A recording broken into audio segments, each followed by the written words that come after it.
All right, hey guys, how we doing? What's going on? It's Chase. It's your boy. It's the Sherpa.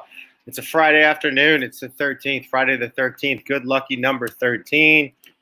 Hope everybody's doing well. Hope you're out with your family, enjoying yourself. If you're like me, you're in the trading lab. We're talking about stock that came out with earnings this week, yesterday on Thursday. It's Sofi. It's one of the ever bullish Sherpa's list, main stocks. We've been watching it. Some of you are already in it. I'm in it a little bit. I bought an option on it today. It dropped big time. A couple of my boys out there, Pat, some of the other guys that follow and interact with me on a daily basis. Thanks for the heads up on the fall. I was in the middle of trying to trade around something else and got a message from my boys. That's what this channel is all about. That's what we're doing here. Aside from the professional portfolios that are smoking the market, aside from everything, let's do what we do here. Go on to the everbullish.com website, everbullish.com. I always do this. This is something that I picked up basically to gain convictions or remain convicted in a stock if it fell. Also, if it ran up, why did it run up? What did it do? If you go to my website, everbullish.com, you'll see that when you click on investing articles, right side of the screen behind me, investing articles, you will be able to pull up not only the Sunday recap, you'll also be able to pull up the stocks that I've written, investing articles, really kind of earning reports and hypothesis that I create myself. So I'm not dealing with anybody else's information or ideas, and to remain convicted. Today it's Sofi. Let's get right to it. I'm going to do the screen share here. Hopefully this works. I don't edit my videos. I don't spend too much time on them, but we did get 1,000 followers on YouTube. So now I am all business. We've got the glasses and the button up. It's the least I can do for your time, and this movement's really catching on. So thank you all. Let's add it to the stream, huh? Yeah, there it is. So when you go to everbullish.com, this is what we're going to be looking at. I'm going to flip over. I can't see myself. Hopefully y'all can see me here. First one. We had the Sunday recap. If we go back, you can see this. I'm going to be putting one of these out in 2 days. This is where I give you my hypothesis on the week ahead. What to buy, what not to buy. We murdered it on the gaming stocks. We missed it on the energy stocks. LabVIEW sold off hard at the end of the day today, but we'll be back. Anyway, back to Sofi. This is something that I'm really interested in doing because I also have downloadable PDFs. Part of my process that I'm sharing with you guys is that I actually make these things. I've been doing this for years and not sharing them with anybody. The time and the effort that I put into it makes me think really hard about the companies. I even make them try to look pretty. I try to get that initial gut instinct and that vibe that I'm feeling when I start trading. So I create these. I'm going to do one of these every single week. Once I move to Patreon, I'm probably going to do 4 of them and then give them away there. But for the most part, right now, we're doing these for free once every single week. We'll have 52 stocks done by the end this time next year. We'll be 52 times smarter about what we're trading than we were, on top of all the other content. So good things ahead, bulls. Yeah, here we are. So Sofi, what is Sofi? Sofi is a social finance company. That's actually what it stands for. I did not know that. So that's lesson number 1 that I learned today. I knew it was out of San Francisco. I know it's been around for about 10 years. I helped one of my buddies a while back that graduated from Pepperdine. Whiteley, what up? I helped him refinance and restructure some loans. I think I saved him $40,000. I didn't do anything. I just told him to go to Sofi. It's a hip company. This isn't the bank that we used to think about. These aren't the boomer mentality.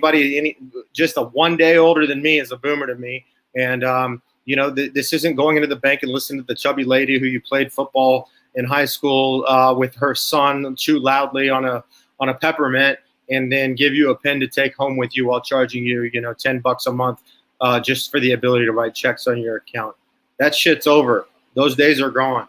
I thought Sofi was just a company that did debt restructuring and refinancing. I was wrong. We're going to get to that here in a minute. Anyway, so Sofi, they reported earnings. It was actually kind of an interesting call. Nothing makes your ears bleed more than a bank earnings call. I've sat in on a lot of them. This one was great. I forget the CEO's name. Sharp dude. Very good speaker. Kind of seems a little alpha male, which I like. Not a guy that you can push around, real sharp. The macro idea here, y'all hear me talk about it a lot. The idea has basically been mentioned before on my website and blog, and I think it bears repeating, is that the financial sector of the S&P has outperformed this year greatly. It's up like 52% this year versus the rest of the market. Well, that's 1 year return. So this time last year to now, 52%. in the financials. What happened over that period of time? Well, interest rates dropped, right? How are they doing this? Well, they're selling off those loans at higher interest rates to people that need them more to balance their books. They're borrowing for almost nothing. They're selling it back to you. If they can buy your 5% loan, stretch it out 10 more years, and then give you 3%, they win on both sides because they're borrowing for less than 3% from the Fed. That's a simple way it works. But y'all all know I harp on it all the time. This is why FAS is making money. This is why others are making money. But my point here with Sofi, and the reason I wanted to listen to this call, the reason I'm so interested in it, first of all, it's a SPAC. I love companies that get together as a SPAC and they give the middle fingers up to the big banks, right? Goldman, we don't need you. Morgan, we don't need you. RBC, we don't need you. We don't need you to tell us what we're worth. Take 10% off the top and then help us go public. Sell all your shares to your institutional investors and then be out before the day the bell rings. That's bullshit, right?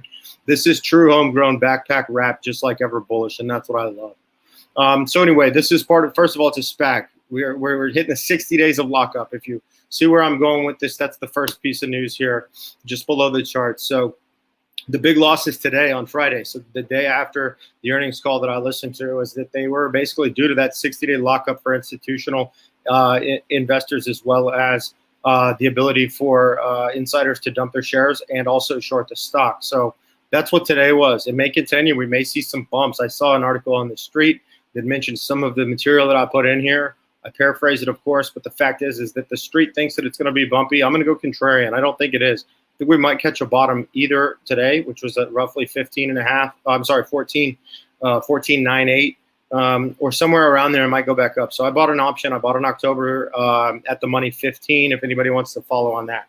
But anyway, SoFi is not. They basically registered a net loss of 165 million. So that was 48 cents a share. That's a huge miss. And swinging from they did have a profit of 7.8 million this time last year. So a per share loss was 3 cents.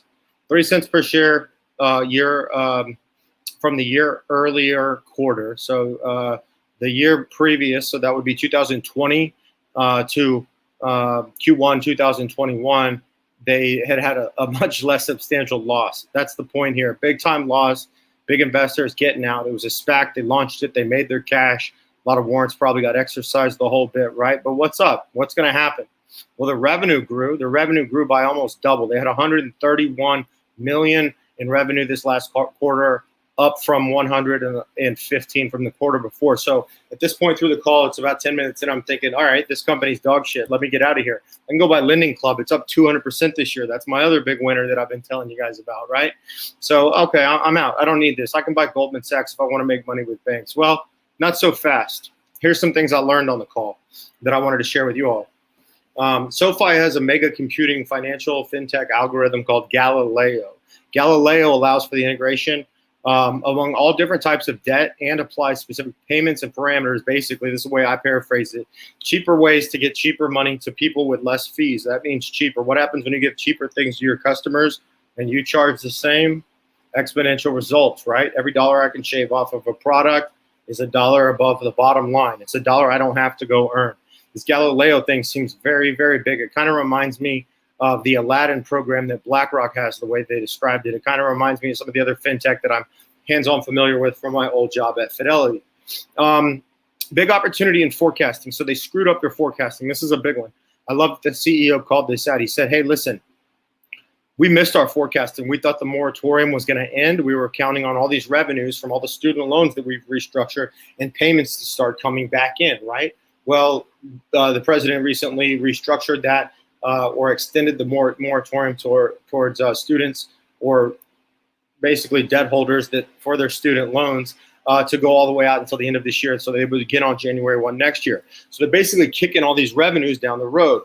They missed it. They thought that it was going to happen. It didn't happen. Now they have to fill the gap. What's pretty incredible is that if they bridge this gap from what it sounds like, where they're getting other revenues basically have not only covered what they're losing in the form of student loans, but actually still pulled profits out of those segmentations, okay? When they're pulling profits out of things like home loans, Rocket Mortgage, I'm a big UWMC fan, right? Well, we'll see if I am on Monday. But there's a lot of companies out there in the similar space with mortgages. Rocket Mortgage crushed it. UWMC kind of seems like the bastard stepchild for right now. We'll have to find out. SoFi is making money doing it. There's got to be something there, right? All right, keep going. What else?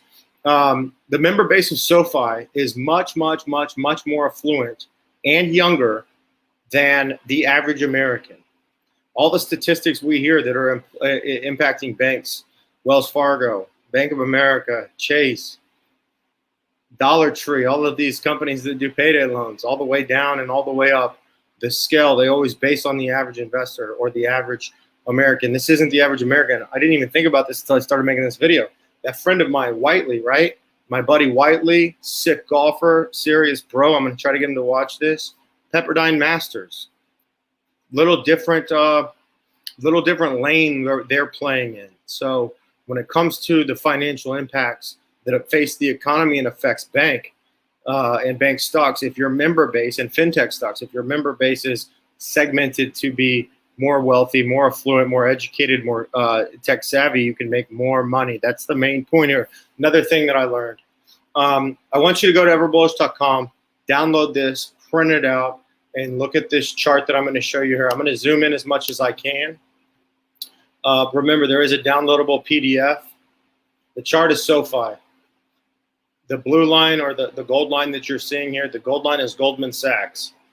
The line below that is XLF. That's the financial sector.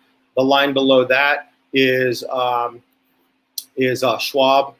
So fintech also, right? The one below, the one above that, this green here, guess what that is?